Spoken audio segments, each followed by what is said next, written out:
Coming up right now in the Reef Builders Recap, we have hybrid firefish, 5,000-year-old corals, and a rundown of the alkalinity monitors coming to the aquarium hobby soon.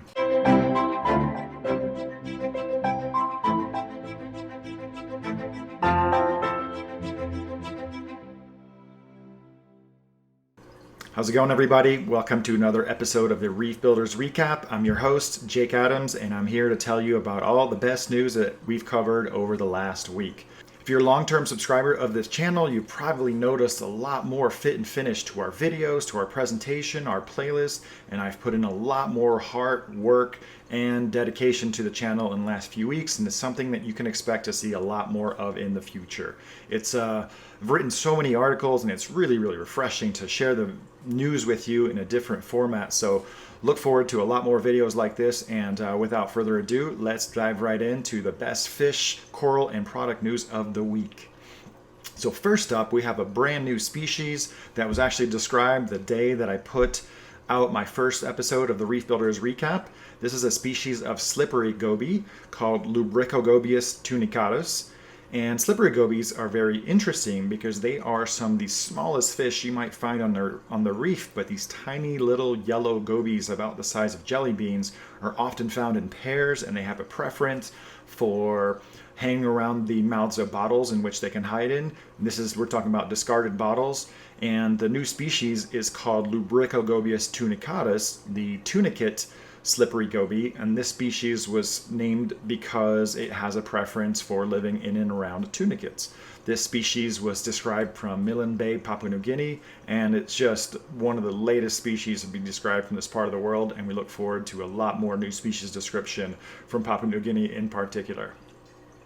Moving right along, one of the most exciting fish in the aquarium hobby for me is the tiger pyge angelfish. This is a hybrid of Ibel's angelfish and a lemon peel angelfish.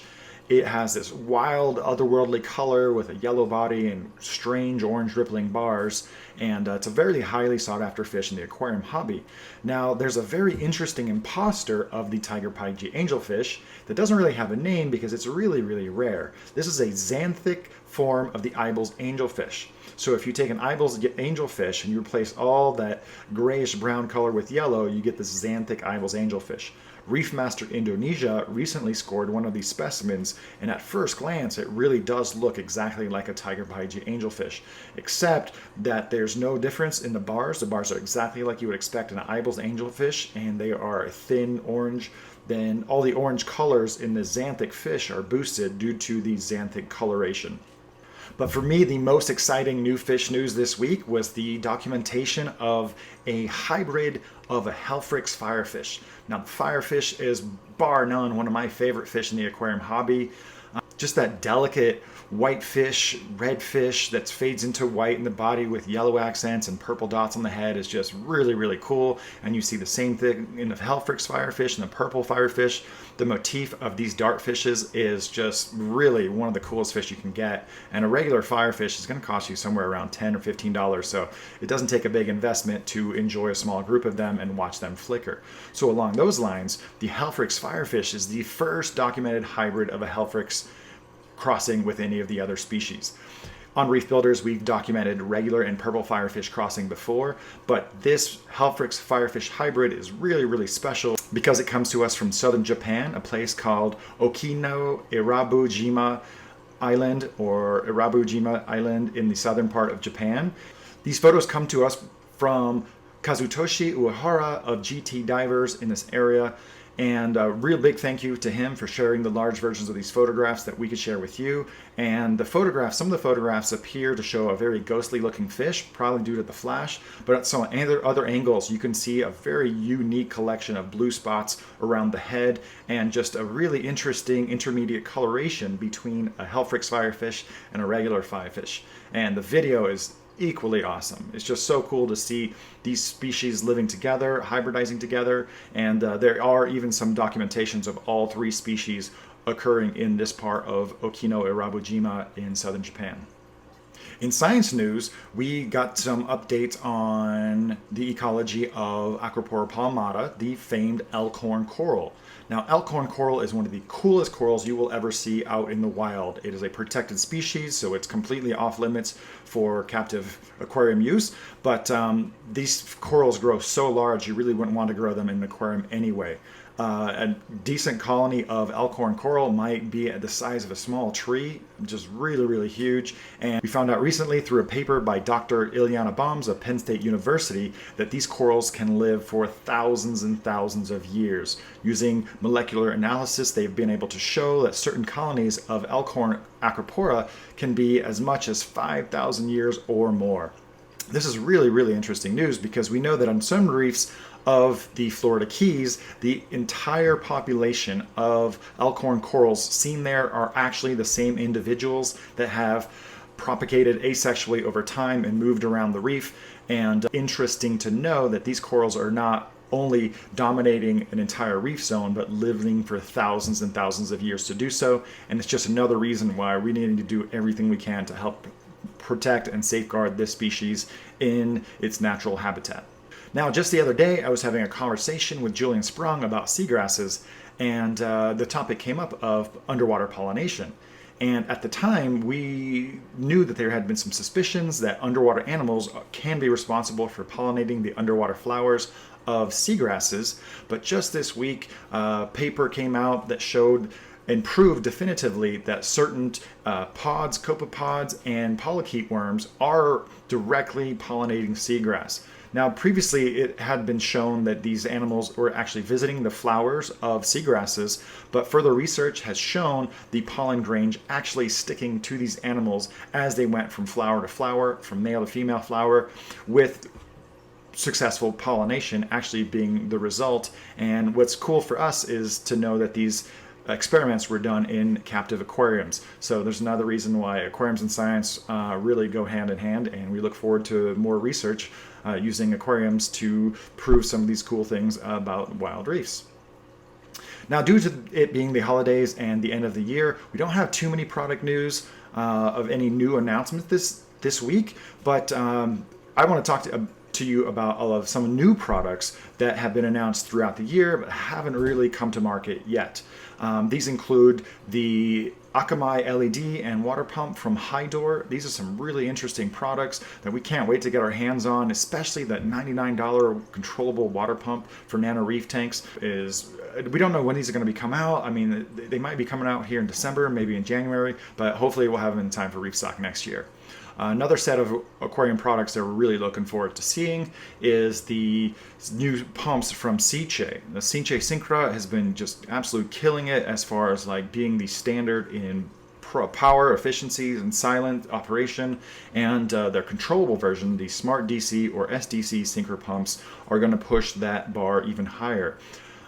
Included in the line are the SDC PSK water pumps. These are the controllable Synchras with needle wheels. They're designed specifically for protein skimmers.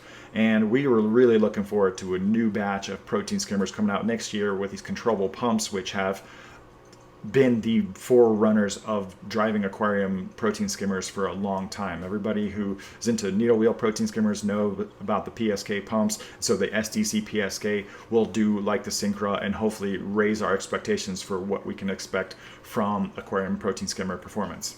Now, in our reef tanks, we don't use power filters very much, but power filters are very, very useful for a range of aquarium applications.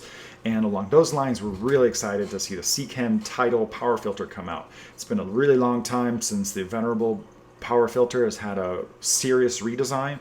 And since this particular device is actually a Seachem product, but made by Seache in Italy, we expect nothing but the best to come from the Seachem Tidal. It's going to be coming out in 3 sizes. Check out some of our other videos for full coverage on the Seachem Tidal power filter.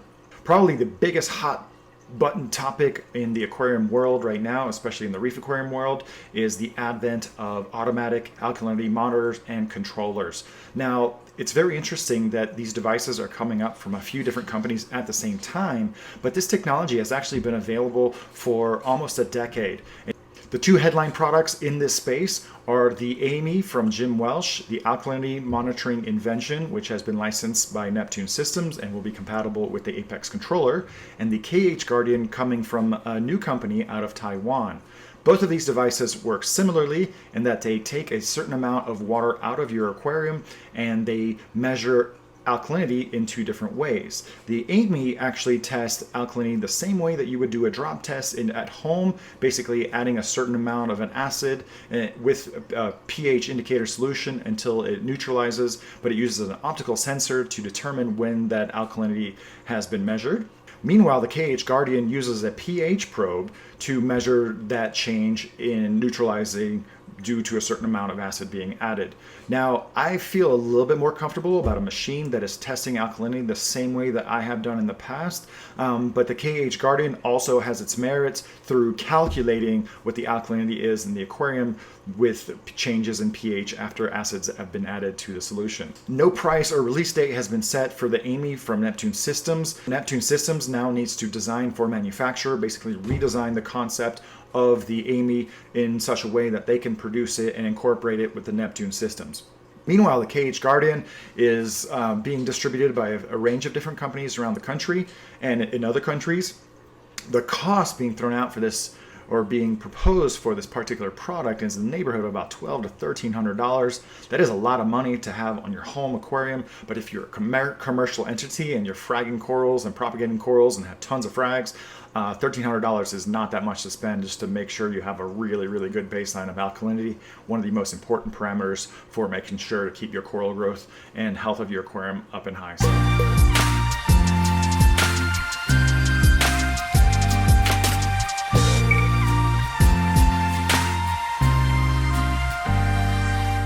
So there you have it, the second episode of the Reef Builders Recap. We hope you enjoy this new format for bringing you the best aquarium news from around the world. If you enjoy this video, please like, share, subscribe, tell your friends about it. We're going to be doing our best to just put even more and more energy into this format.